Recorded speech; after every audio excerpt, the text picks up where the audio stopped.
For the state of Utah, the winter of 87 or 88 was a relatively mild one. The Wasatch Mountains still got their usual dusting of snow, but for us lowlanders, I remember there being a lot less snow that winter. We got some snow here in Marion around the holidays, which was nice because it wouldn't have felt quite the same without it. But other than that, it was one of the mildest I can remember. I was a deputy in the sheriff's office at the time, so we all welcomed the less hazardous driving conditions, and I remember thinking that we might have just gotten off easy that winter. But boy, was I wrong about that. The first sign of trouble came in January when early on the morning of the 16th, a bomb ripped through Marion's LDS Mormon chapel and caused over $1 million in damages. Since the bomb was rigged to explode at 3 a.m., no one was around when it went off, but it shocked everyone in town. Only about 600 people lived there, by the way, because who the hell would want to blow up a church like that? Well, it wasn't long before detectives started to form a pretty solid picture of who was to blame, and strangely, it involved a man who had been dead for the last 9 years. And to tell the story of why the Mormon chapel got blown up, you gotta tell the story of a guy named John Singer. He was born in New York City, but since his parents were from Dresden, they returned to World War II Germany when he was still a baby so his dad could join the SS. Singer himself was said to have been in the Hitler Youth when he was a kid, and then after the war, his mom divorced his dad and she brought little Johnny back to the States to be raised as Mormon. They moved to Utah, he got married in his late 20s, then he and his wife ended up settling on a farm in Marion. He was an active member of the church until the early 70s when he was suddenly excommunicated, but the church never explained exactly why they'd had him removed, and neither did Singer. A few years later, he's openly practicing polygamy, removing his kids from the public school system, then saying a bunch of racist crap to reporters when they went to ask him why. And as you can imagine, this makes him a national hate figure, and when his wife decides that she wants to leave him, he decides he's going to hold his kids hostage. And the cops show up, a standoff begins, and then when Singer points a gun at one of them, a sniper watching from a nearby roof decided to compromise Singer to a more permanent degree, as they say. Singer was dead, but he wasn't some lone kook. He was an influential man in certain more extreme Mormon circles, and when that police sniper shot him down, his followers were pissed. And none more so than a guy named Adam Swap. Swap was 17 when he first heard about John Singer's fight against the feds, and it made him a huge fan. And a few months after he turned 18, Swap decided that he wanted to meet Singer, but his idol was killed before he had the chance. He ended up hanging around the Singer family until he was introduced to John's daughter, Heidi, who he married not long after. But only after gaining the approval of Heidi's mom, Vicky, who he got very close with over the years. The whole family ended up moving into some isolated off-the-grid compound out near Hurricane, where they lived as something of a local curiosity. But then, in early 88, some real strange stuff started happening down there near the Virgin River. The story goes that in early January, Adam Swap approached Vicky Singer, who was still very much the head of the family, and told her God had been talking to him. He said he'd been instructed to place a spear with 9 feathers tied to it, representing the 9 years since Singer's death, into the ground near the LDS church. Then, if he blew it up, the act would actually resurrect the late John Singer. Since the bomb went off on the 9th anniversary of John's shooting, and supposedly at a similar time too, law enforcement was quick to suspect that the occupants of the Singer Swap compound were to blame. Vicky Singer's son-in-law was then sent into the compound, basically to ask if they had any involvement, and when he returned, he had bad news. Not only did Swap and Singer admit to planting the bomb, but they had no intention of surrendering peacefully. And that is where we came in. When we arrived at the Singer compound, we knew that we were facing something big. The property was a collection of trailers and makeshift buildings, surrounded on all sides by snow-covered fields, meaning we had to keep our distance and stay behind our vehicles to keep ourselves from being exposed. Word was that the Singers were heavily armed and that they hated anyone with a badge and a gun, so we were very careful not to put ourselves in the firing line. We weren't deputies to them. We were the hand of the oppressor, and they called us modern-day Pharisees, pretenders and tyrants, agents of a corrupt system they'd long since rejected. We knew Swap had told followers to never surrender, and based on the info we'd gotten, we figured that they were fanatical enough to die trying to defend him. Our first goal was to establish a line of communication with the folks in the compound. Negotiators were brought in to try to de-escalate the situation, and over the next few days, we used every tool at our disposal to talk with them. We gave them a cell phone, nothing like you got today, but that worked for a while, until it didn't. We don't know if it ran out of battery or someone got mad, broke it, and then lied about breaking it, but we were forced to use bullhorns and even handwritten, hand-delivered messages at one point. And because no one had died in the LDS chapel bombing, no one was looking at any serious jail time for just blowing up a building. So to us, that meant someone would eventually see sense, come out with their hands up, and not risk getting shot when a good enough attorney could whittle down their sentence to just maybe 2 or 3 years. We were apprehensive but optimistic, and that all changed when we started talking to them. Like I said, they were fanatical, and every communication the negotiators got was filled with all this grand religious talk. They said that they were carrying out God's will, that the U.S. government was on its knees, and that when John Singer rose from his grave, it would signal the coming rapture. In reply, the negotiators asked them to consider the safety of their children, but that only prompted more of that crazy tinfoil hat talk about the end of days, and that was truly scary. Because if they were willing to use their own kids as human shields, what else were they prepared to do? The standoff stretched on, each day colder and more tense than the last. Surveillance showed little movement outside of the compound, though we occasionally saw children's faces pressed against the frosted windows.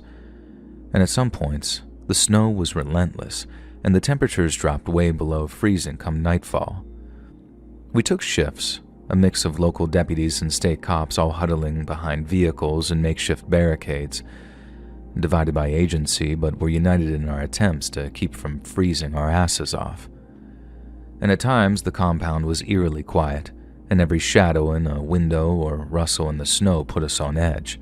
And like I said earlier, the Singers were heavily armed, and at the time, we had no idea how many folks were actually in there, so our biggest fear was them rushing us during the night or having some wannabe snipers start taking pot shots at us.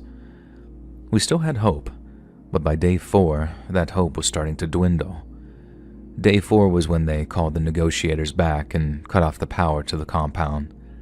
It didn't do much at first, because they had all kinds of generators and supplies stockpiled for an event such as that one, but it meant a shift from a negotiation mentality to a siege mentality. It also meant that it was only a matter of time before the Singers were forced to do something, be that surrender or come out fighting. Word of the standoff spread quickly, and soon, the area was swarming with reporters. Helicopters buzzed overhead and TV trucks lined the nearby roads. Everyone wanted to ask us questions whenever we walked past the tape, and we'd been instructed not to say anything to anybody. Whenever I caught the news when I was off duty, it was crazy to see how divided the public was over the issue. Some saw the Singers as extremists and criminals, while others saw them as victims of government overreach. It added another layer of pressure to an already volatile situation. The eyes of the nation were on us, and any misstep could turn the standoff into a goddamn bloodbath, which, as you can imagine, was hell on our nerves. Negotiations continued on and off for more than a week, and by the 10th day, we were exhausted. Nights were sleepless, and the tension weighed heavy on all of us. Then, on January 28th, after nearly 2 weeks of watching and waiting, the situation came to a head. Adam Swap finally agreed to a surrender, but apparently, his fanatical followers didn't get the message. Then, as officers moved in to take him into custody, some of them opened fire. Shots were fired from inside the compound, and in the gunfight that followed, Lieutenant House, a veteran officer and close personal friend to many of us, was wounded and killed. The loss hit us like a punch to the gut. Swap was eventually subdued and arrested along with Vicky Singer and others. The children were removed from the compound. They were terrified, but thankfully unharmed. The standoff was over, but it cost us dearly. Looking back, it felt more like a clash between law enforcement and a rogue group of survivalists. The Singers wanted to live off the grid, free from what they saw as government interference, but their actions, bombing a church and killing an officer, brought them squarely into the spotlight. They could have lived the life they wanted, but they chose not to. And when they kicked out at the world kicked back. And for me, that's what it's all about. Bad choices leading to bad outcomes. Not just for the person making them, but for the people around them, the ones who'd never have been dragged into things otherwise. The children huddled inside that compound didn't choose that life, and Fred House didn't deserve to die like that neither. Yet here we are, running around in the bitter cold of a Utah winter, all because some dumbass lost his goddamned mind. I'll never forget the faces, the tension, and the weight of the decisions we had to make, and as much as I'd like to leave that standoff behind, I know that it'll stay with me to the day that I meet my own maker.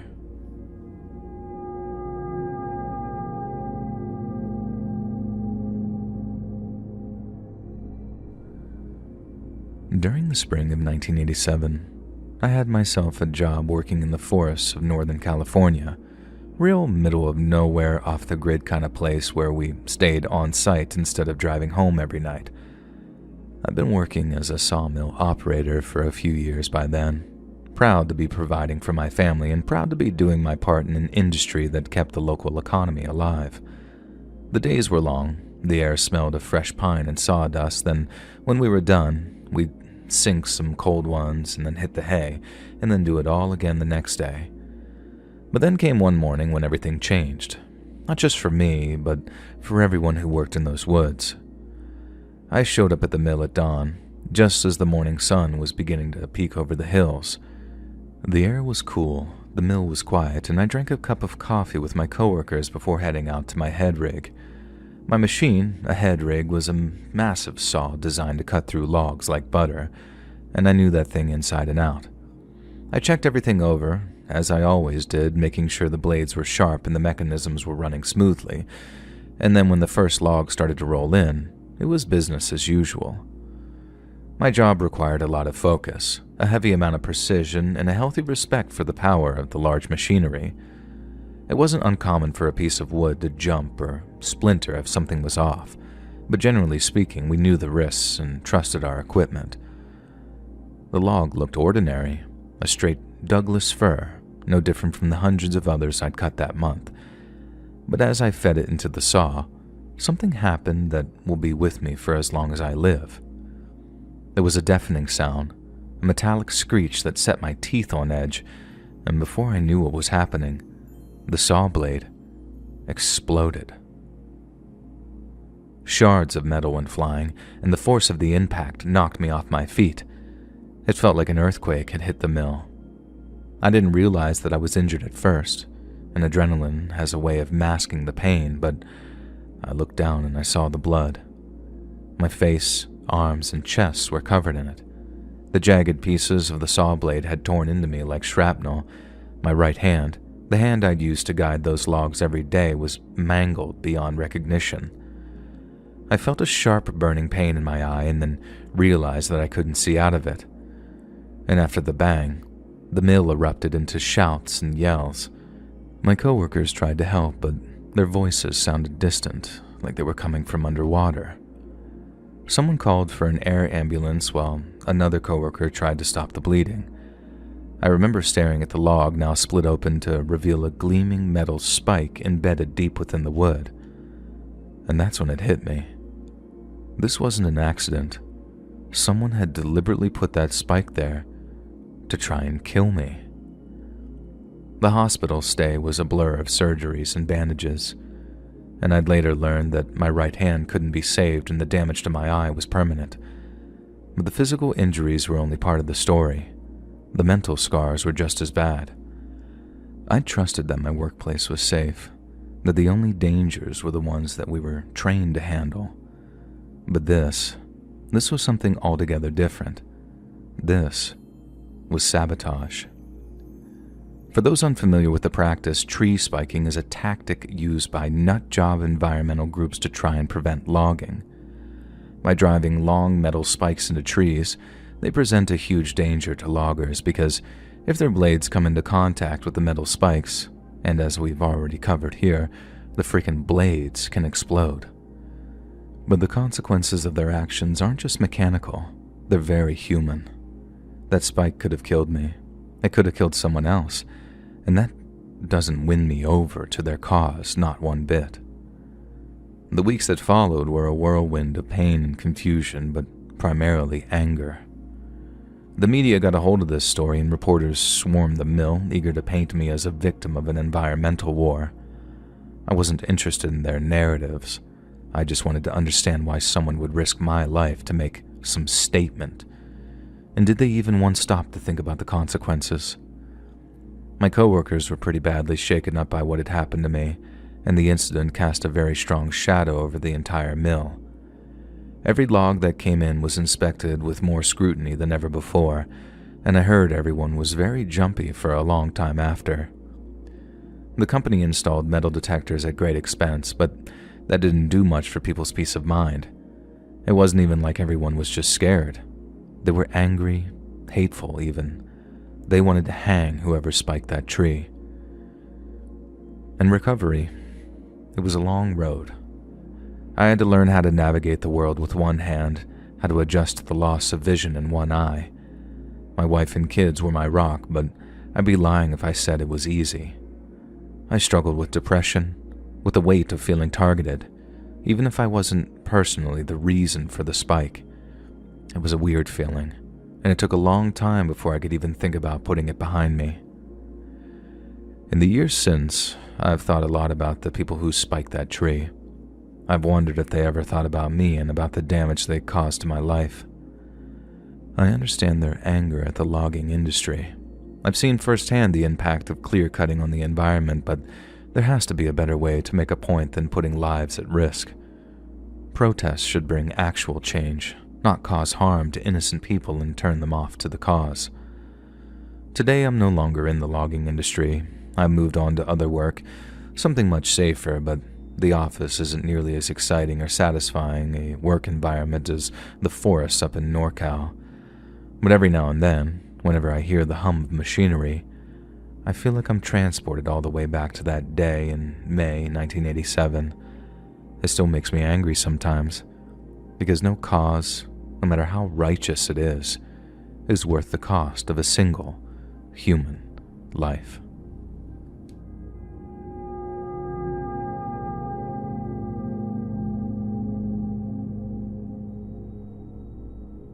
What feels like many, many years ago, I was enjoying a short vacation in my family's cabin up in Maine. The cabin was tucked away on the edge of North Pond, and while it was only a few rooms, it was very homely and no neighbors for miles in all directions. My parents would take me and my sisters back when I was just a little boy, and although I didn't much enjoy it at the time, it was a place that I gravitated back towards later on in life. At first, I'd drive up there just to clear my head, but after a while, I started heading out on solo hikes and reliving some of those childhood vacations. So, I was up at the cabin. I'd been hiking all day, and after dinner, I was just about ready to sleep. It had been a quiet night, save for the occasional creak of the wooden beams as they settled into the cool Maine air, and I'd fallen asleep early, but then around midnight, I woke up startled, my senses prickling with the unmistakable feeling that something was very wrong. And at first I thought that it might have just been the wind blowing through the trees outside.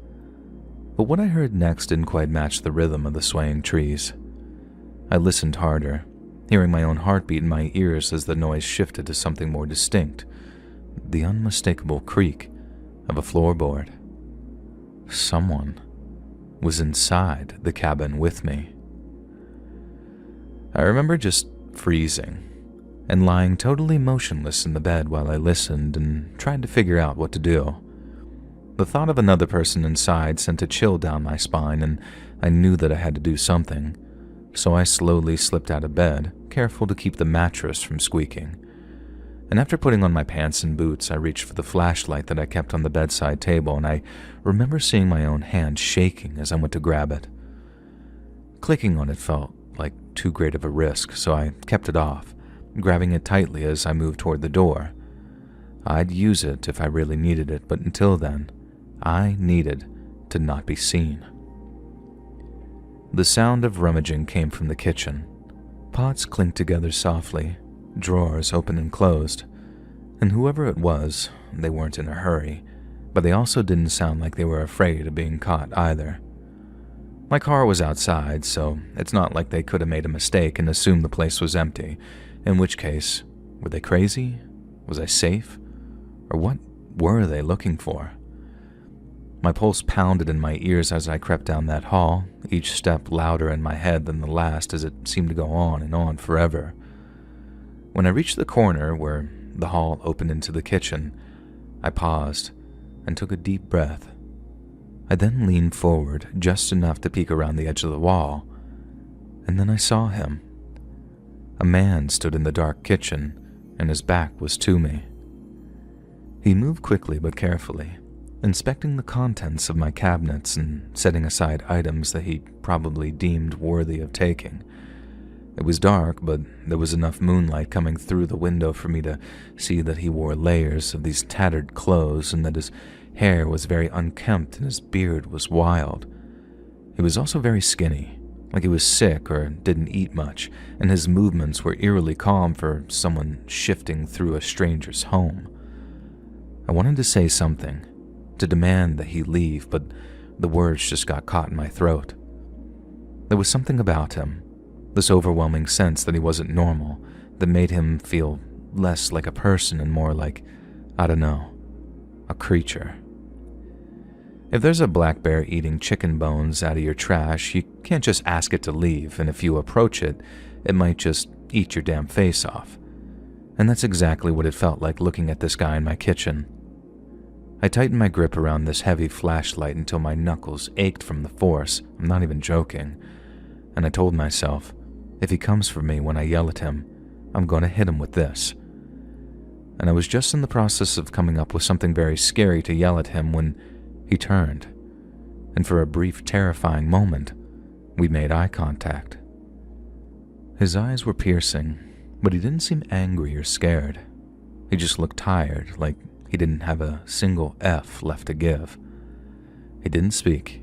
He didn't try and attack me. He didn't even seem startled to see me standing there. Instead, he just looked at me in a way that I found completely unreadable, and I froze again. My heart was absolutely hammering against my ribs by then, and I braced myself for him to do something, anything aggressive or threatening, but he didn't. He just turned back to his task and selected a few more items, stuff like a jar of peanut butter, a loaf of bread, and a half-eaten pack of crackers. And then when he was finished, he kind of scooped everything into a bag that he had with him and walked towards the back door of the cabin, which I guess was how he got in there in the first place. He opened the door and slipped silently into the night, disappearing into the dark as if though I'd never even seen him in the first place. I stood there for what felt like hours, the flashlight feeling heavy in my hand as my breathing and heart rate returned to normal. The house was creepily still, and the only evidence that he'd even been there was the disarray in my kitchen and the open door swinging gently in the breeze. The next morning, after a sleepless night spent securing the cabin and wondering if he'd return, I learned his name, or rather, the name he'd been given by the locals, the North Pond Hermit. I only found out later that his real name was Christopher Thomas Knight, and for nearly 3 decades, he'd lived in the woods around North Pond, surviving off what he could scavenge and steal. He disappeared into the Maine wilderness in the mid-'80s sometime, turning his back on society entirely, I guess, but no one really ever knew why. Some people talked about him trying to escape something, like a traumatic event or something of that nature. Others believed that he just wanted to be left alone, so he could live out his days in peace away from a society he never understood and who never really understood him either. Over the years, he became something of a local legend. He'd slip into cabins and campsites, taking only what he needed: food, clothing, tools and stuff, but he never caused harm and he never left a trace beyond what he'd taken. People spoke of him with a mix of fear and fascination, unable to figure him out, but somehow understanding of him, and he kept on living that life of raiding cabins and homes until he finally got caught sometime in 2013. I heard he told the cops that he'd managed to survive 27 years without lighting a single fire and did all his cooking on stolen propane tanks. His arrest made headlines and everyone was talking about him, but all I could think when I saw his picture was, "Holy crap, it's you." When I think back to that night, I'm haunted not by what he did, but what he looked like. I saw what I think was a great emptiness in his eyes, like all the humanity was drained out of him. But at the same time, he wasn't there to hurt me. He was simply trying to survive. And even now, years later, I sometimes wake in the middle of the night convinced that I've heard the creak of a floorboard or the rustle of a cabinet door. I'll get up, check the locks, and peer out into the night, wondering if he's still out there, moving silently through the trees, like a ghost in the darkness.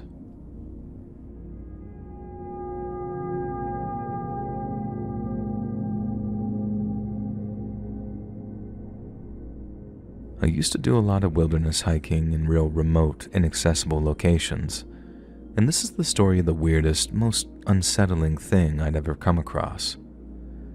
The woods had been quiet that day. I'd been hiking alone for 3 days, and the sense of isolation was starting to feel heavy. The trail was overgrown with trees pressing in close, and the further I went, the less it felt like a trail at all. I liked the feeling, though. It was the reason I visited places like that in the first place, to feel like I was stepping into a world untouched by anyone else. Around mid-afternoon, I came across what looked like a clearing, and then as the trees started to thin out, I saw it. It stood in a small clearing, perfectly centered as if someone had placed it there with care, maybe 8 feet tall and made of dark, weathered wood. It wasn't just a piece of wood, though. It was carved, roughly but with purpose. Faces were etched into its surface, crude and uneven, some long and narrow and others wide and round. They stacked on top of one another, staring out into all directions, and as I stared at them, I figured out what it was. It was a totem pole. But what caught my attention most were the teeth. The totem was covered in them, jammed into the wood like little pieces of decoration.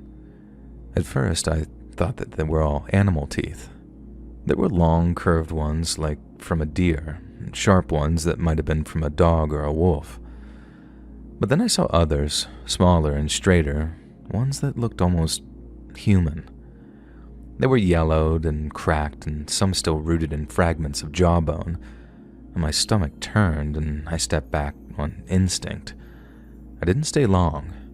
The thing felt wrong, like all those carved eyes were watching me, and I wanted to forget what I'd seen, but it stayed in my mind with me as I walked. The forest didn't seem the same after that, though. The air was heavier, the shadows felt longer and darker, and I decided to cut the day short and set up camp further from the clearing, maybe a mile away. But even then, I couldn't shake the feeling that something was wrong. That night, I couldn't sleep. Every sound made me sit up, and as much as I told myself it was just animals moving through the underbrush or the wind stirring the trees, I couldn't help feeling like something was out there, watching me. I didn't light a fire. It felt safer to stay in the dark, even though I was freezing, and I thought that I might not sleep a wink that night, but eventually, exhaustion took over and I drifted off.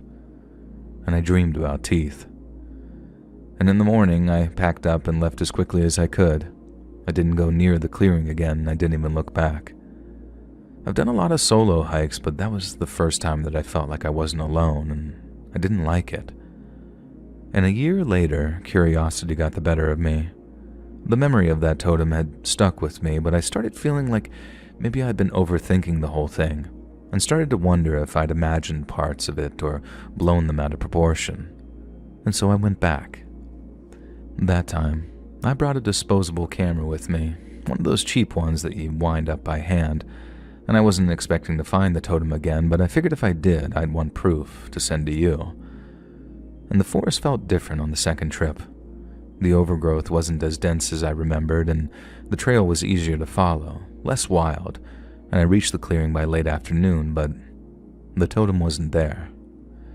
The spot was empty, just a patch of dirt and grass where it should have been, and I walked in circles around the area looking for signs that it had been moved, but there was nothing. No drag marks, no holes where it might have been anchored, and it was as if it had never been there at all. But I know what I saw. The teeth, the carvings, the faces. It wasn't something you'd forget, but there was no trace of it. I took pictures of the clearing anyway, just to prove myself that I'd gone back, and when I got the photos developed, they showed really nothing but trees and grass. No shadows or odd shapes in the background, just an ordinary patch of forest. And I stopped telling people about it after that, and the few times I tried, I could see it in their faces. The disbelief, the very polite nods, the way their eyes shifted as they looked for a way to change the subject. And I get it. If someone told me a crazy story like that, I'd probably think that they were making it up too. But I know what I saw. I know how it felt to stand in front of that thing, and how the air seemed to just sort of hum with something I couldn't explain. And I know the fear that kept me awake that night, the sense that something was out there in the dark. And even now, I can't think about it for too long without feeling a chill run down my spine. I haven't been back to that part of the forest since then. I still hike, but I stick to trails that I know, places where other people go, and I don't like to be too far from civilization anymore. It's not the wilderness that scares me. It's the things that you can't explain, the things that shouldn't be there, but are.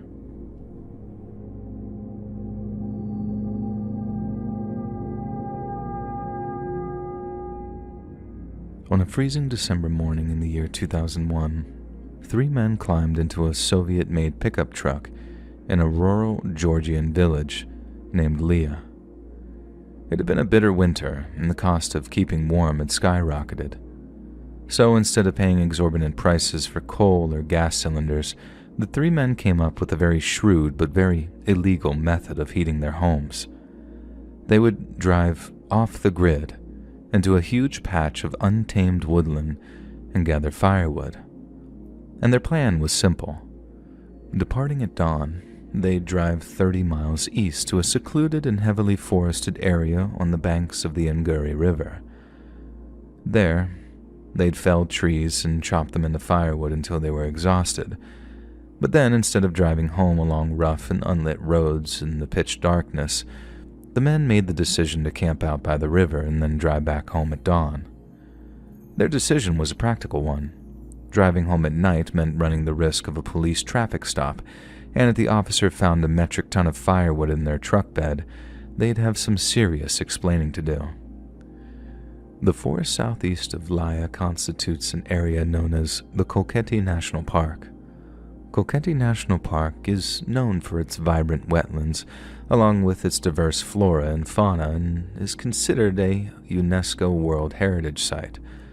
The oldest trees in the park are typically hornbeams and oak species, and due to the region's favorable climate and stable ecosystem, some of them are believed to be more than 1,000 years old. Its status as a World Heritage Site meant logging in the forest was very much illegal, and if caught, the men could expect heavy fines, or maybe even jail time if a judge decided an example should be made. And this is what motivated them to camp overnight and forgo the risk of a perilous nocturnal journey. After spending all day sawing down trees and chopping them into logs, the men were exhausted and ready to make camp. With clear skies and no promise of additional snow, the men hadn't bothered to bring any kind of tent with them. Instead, they were content to melt a patch of snow by lighting a campfire before sleeping on a series of thin, waterproof ground sheets. However, despite having enough logs to make an entire winter's worth of firewood, it was no good to them. To light a campfire, they need to head out into the forest again to find tinder, kindling, and enough dry deadfall of a suitable enough size to feed the flames once they've been summoned. But in the snowy Kolchak rainforests of northern Georgia, it was slim pickings. The men searched for more than an hour, walking back and forth in all directions, gathering as much usable firewood as they possibly could. And by 6 in the evening, they gathered a respectable amount. But just to be safe, they decided to head out on one last run before getting to work on the campfire. As the 3 men walked side by side through the trees, the ground before them appeared carpeted by the bright, ethereal white of frost and fresh snow. They talked back and forth, their laughter turning to steam in the evening winter's air, when suddenly they spotted something strange.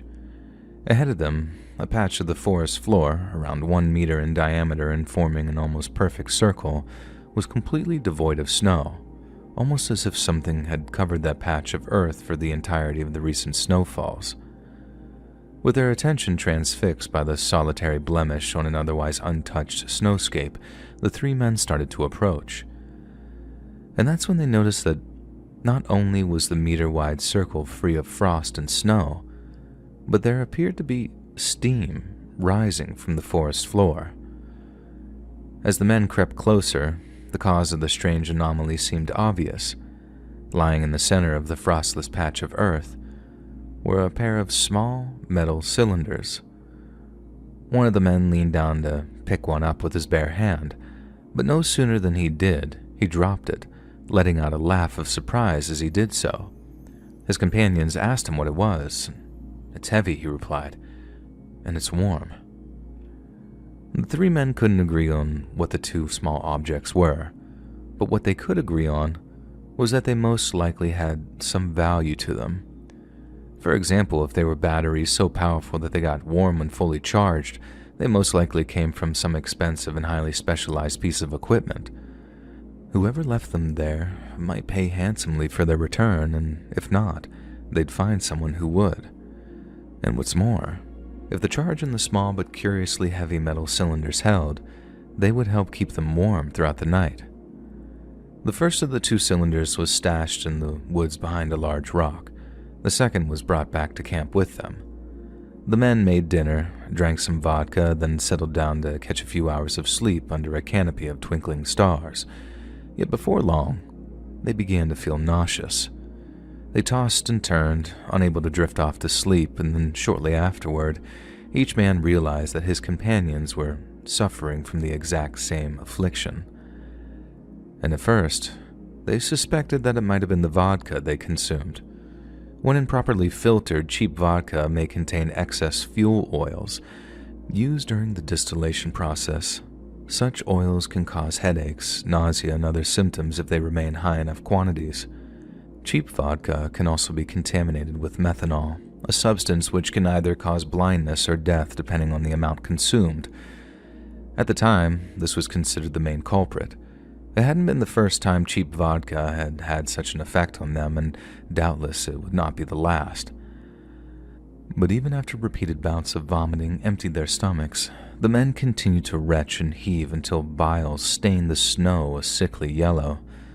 The nausea, headaches, and vomiting continued for around 3 to 4 hours until finally, the men decided it was time to drive home.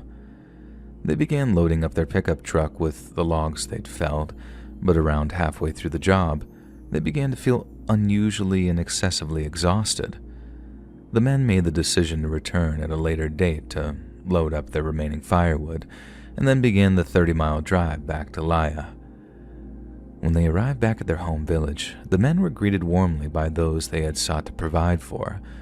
They were pleased that the firewood would offset some of their winter costs, but the 3 men were subjected to a somewhat playful scolding for returning after a night of heavy drinking. However, the 3 men insisted they had not been drinking heavily, but their claim was waved away and laughed off by their fellow villagers. If they hadn't drank themselves into a stupor, what explained their sickly condition? But what they'd eventually discover would horrify them. Following their return from Kolheti Forest, the 3 men retired to their beds to catch up on some well-deserved rest. They slept all day. Then in the early evening, one of the men woke up and began rushing to the bathroom. He suffered from prolonged bouts of diarrhea, and noticed with some alarm that there appeared to be blood in his stool. At the insistence of his wife, he visited the village doctor the following morning, but when he did so, the man completely failed to mention his encounter with the heavy metallic cylinders, as well as the eldritch warmth they exuded. Describing exactly what happened would no doubt reveal his illegal activities, and fearing he might also lose out on a strange but valuable find, the man chose to keep the strange objects a secret. Lacking a complete picture on what could have caused the man's symptoms, the village doctor assumed that he was suffering some kind of severe allergic reaction. He administered a shot of powerful antihistamine, designed to counteract the man's unpleasant symptoms. Within just a few hours, the man's condition had improved dramatically, but so had those of his companions who received no such antihistamine shot. Choosing not to question an improvement to their health, the men went about their business as usual for the next week or so, until one day, when they began exhibiting a host of new and painful symptoms. At work, one man complained of a soreness on the skin of his back. He asked a coworker to take a look for him, then pulled up his shirt, revealing a series of painful blisters that ran parallel with his spine. The blisters were surrounded by patches of swollen, tender flesh, as if caused by some kind of intense surface burn. Fearing their illegal logging activities would be uncovered, it took the men 3 whole weeks to report to the hospital in the nearby city of Zugdidi, and when they did, their conditions were dire. They could barely stand up straight by the time they walked through the doors, and initially, despite doctors being unable to determine what was wrong with them, they remained tight-lipped about the small metal cylinders. Only when medical staff explained that their transparency might mean the difference between life and an unimaginably painful death did the men relent and explain what they'd found. After that, their diagnosis was relatively simple. Each man was quite clearly suffering from extreme and highly advanced cases of radiation poisoning. With Zogdidi General Hospital being woefully under-equipped to deal with such an emergency, the men were transferred via helicopter to the emergency medical center in the country's capital, Tbilisi. The EMC set to work making the men more comfortable, while establishing strict quarantine procedures in order to prevent potential contamination. Assuming they were contaminated, their clothes were removed before nurses carefully washed their exposed skin with soap and water. After that, the 3 men were transferred to Tbilisi's Institute of Hematology and Transfusion, where they were isolated and assessed while being given heavy doses of painkillers to dull their intolerable agony. Seeing as radiation weakens the immune system, the open sores on the men's backs had started to become dangerously infected, and upon examination, doctors noticed the telltale inky black of rotten necrotic tissue. The men were quickly given doses of powerful antivirals and antibiotics, and then staff set about organizing blood transfusions to replace the white blood cells killed by the radiation. And then lastly, nurses began to treat the surface burns on the skin of their backs and hands, cleaning them carefully before applying a plethora of lotions, creams, and balms.